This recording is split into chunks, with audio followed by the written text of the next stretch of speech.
Olá, Daniel, olá, Adriana, olá, ouvintes da Jovem Pan, um prazer estar com vocês, enorme, viu? O prazer é nosso. Gostaríamos de começar essa entrevista destacando, então, essa entrevista do ex-presidente Lula. Então, ele chamou o ex-juiz Sérgio Moro de canalha e chamou a Operação Lava Jato de quadrilha. Gostaríamos de saber como o senhor viu essas manifestações, porque alguns enxergam que essa elevação de tom talvez possa fazer parte de uma estratégia de campanha. Como o senhor avalia a postura do ex-presidente? Daniel, a postura do ex-presidente é uma postura desesperada de quem teve contra si uma série de provas de corrupção profunda, de corrupção multimilionária e que quer desviar a atenção.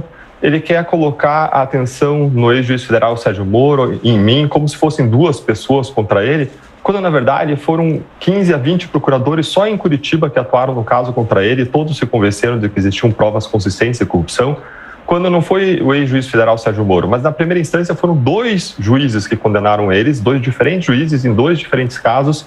No tribunal foram 3 desembargadores, depois mudou um desembargador, veio um novo desembargador, condenou na segunda ação penal, depois teve o julgamento do STJ por vários ministros que foram inclusive colocados por ele lá, que confirmaram a primeira condenação contra ele.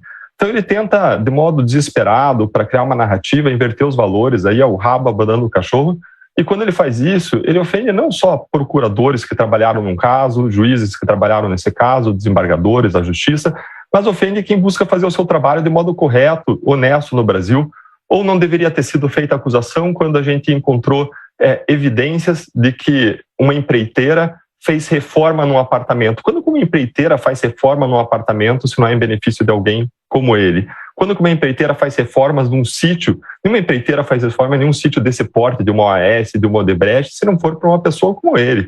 Nenhuma empreiteira, nenhum dinheiro vai de empreiteira para comprar o apartamento do lado em que ele vivia e que ele ocupava. Ele comprou o apartamento do lado do apartamento dele, que estava em nome de outra pessoa, mas que ele ocupava, que ele usava, e o dinheiro foi rastreado de uma empreiteira. Veja que a justiça anulou os casos, e é claro que a última palavra cabe à justiça, mas anulou em cima de questões formais. As provas estão lá para quem quiser ver.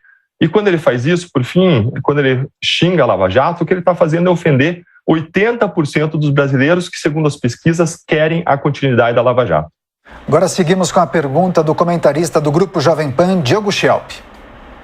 Daniel, o site Intercept divulgou um novo pacote aí de mensagens, daquelas mensagens que foram roubadas de celulares de procuradores como o senhor e também de juízes, né? Entre essas mensagens, há uma em que o senhor diz ou chama de bando de imbecis as pessoas que criticavam, né, uma investigação da Polícia Federal que levou, infelizmente, ao suicídio de um reitor numa Universidade de Santa Catarina. Como que você responde a essa divulgação dessas mensagens e ao comentário que o senhor fez naquela mensagem? Diogo, essas mensagens são a fofoca querendo bancar de escândalo. Foram pegadas de criminosos que foram sujeitas a todo tipo de deturpação, edição, e publicadas para atacar a operação, para libertar criminosos, para derrubar condenações, quando, na verdade, depois de 3 anos aí de divulgação, 2, 3 anos de divulgação, nada se encontrou de errado nas operações, nas investigações, nos processos feitos. Em relação a essa questão específica, não em relação à mensagem, porque a gente não comenta essas mensagens cuja origem é criminosa, que sofreram todo tipo de deturpação. Mas, em relação ao suicídio de um ex-reitor de Santa Catarina, isso aconteceu numa operação que não tem nada a ver com a Lava Jato. Não tem como misturar os fatos. A Lava Jato foi uma série de fases que aconteceram a partir de decisões em Curitiba.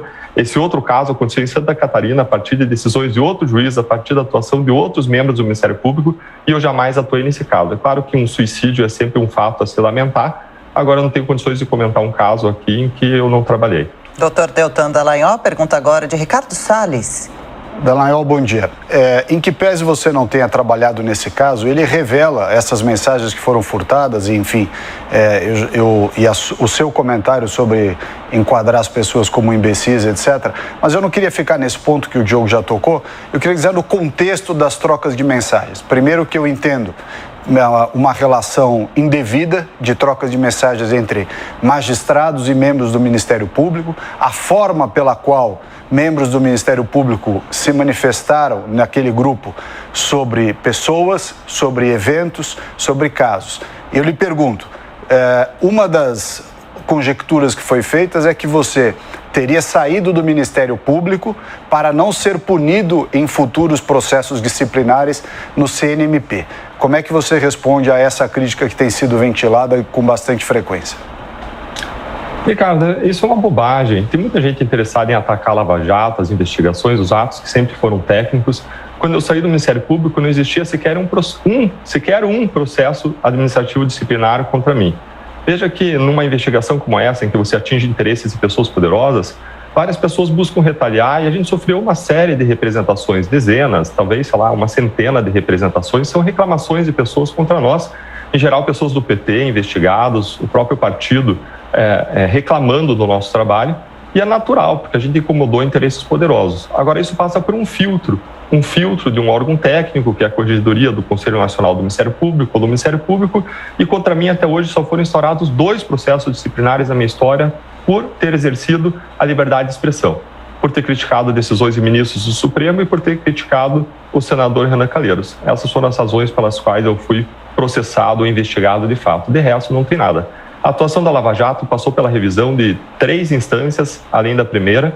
Houve mais de 1.300 habeas corpus. É natural a revisão de decisões judiciais, mas um índice muito pequeno de decisões foi revisado, que mostra que a Lava Jato sempre teve por base fatos, as provas e a lei.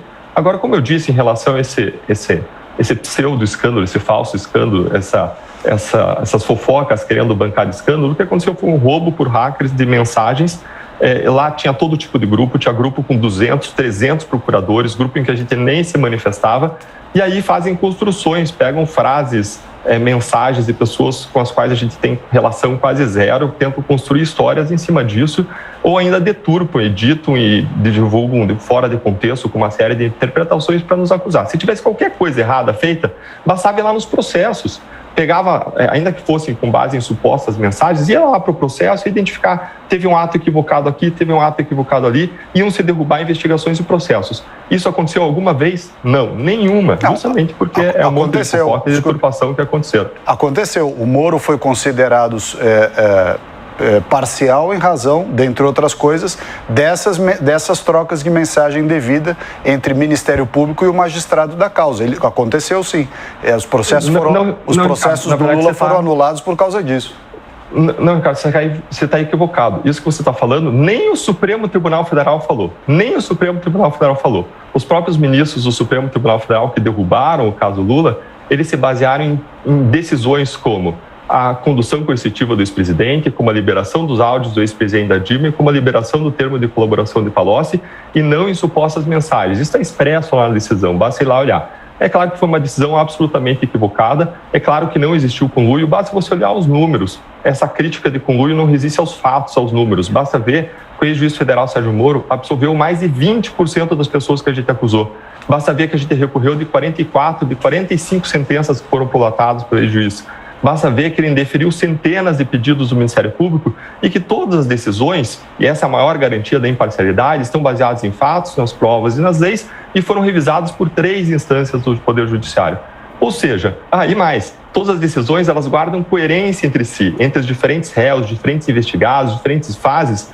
Não existiu decisão de um tipo para fulano e de outro tipo para ciclano. Não, elas seguiram um padrão. As pessoas podem não gostar do padrão da Lava Jato. As pessoas podem não gostar que a Lava Jato foi firme, que ela fez conduções coercitivas, fez buscas e apreensões, fez quebra de sigilo bancário e telefônico, que ela recuperou dinheiro desviado, que ela colocou pela primeira vez na história corruptos atrás das grades. Tem gente que não gosta disso. Agora não pode reclamar ou dizer que houve uma quebra de padrão. Não, porque foi aplicado o mesmo padrão, o padrão Lava Jato, para todos os investigados e réus. Doutor Deltan, Ricardo Salles quer complementar? Não. Tá.